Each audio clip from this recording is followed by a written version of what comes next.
In the early 2000s, a young woman from Stanford University captivated Silicon Valley with a revolutionary promise to change the world of medicine forever. Her name was Elizabeth Holmes, and her company, Theranos. But what started as a dream of innovation would unravel into one of the most shocking frauds in tech history. At just 19 years old, Elizabeth Holmes dropped out of Stanford and founded Theranos. Her pitch was simple yet powerful. A single drop of blood could be used to run hundreds of medical tests. The implications were massive: no more long waits, no more needles, and no more expensive lab tests. Investors were intrigued.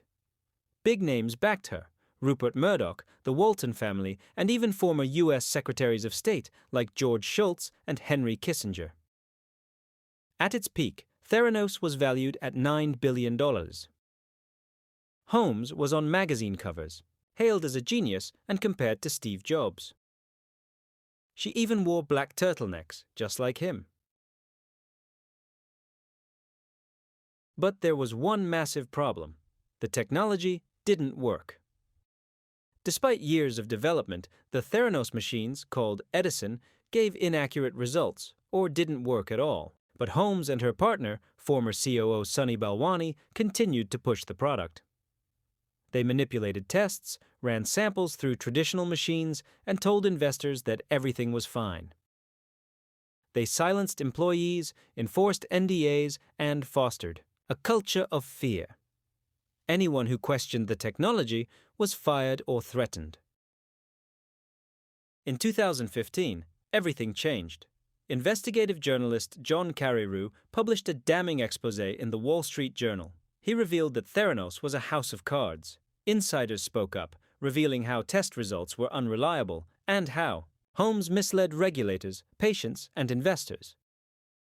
Suddenly, the media turned. Lawsuits were filed. The FDA and SEC got involved. In 2018, Holmes and Balwani were charged with massive fraud. Theranos dissolved the same year. During her trial, Holmes claimed she never meant to deceive anyone. But the jury disagreed. In 2022, she was convicted on 4 counts of fraud and conspiracy. In 2023, she began her 11-year prison sentence.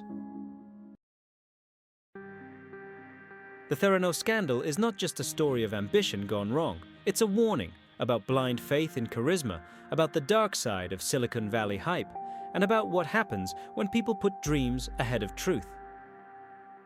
Elizabeth Holmes promised a revolution. But what she delivered was a deception that put real lives at risk. What do you think? Was Holmes a visionary who lost control, or a con artist from the start? Tell us in the comments below. And if you found this story intriguing, subscribe to The Hidden Truths for more deep dives into real stories that shock the world. Stay curious and stay critical.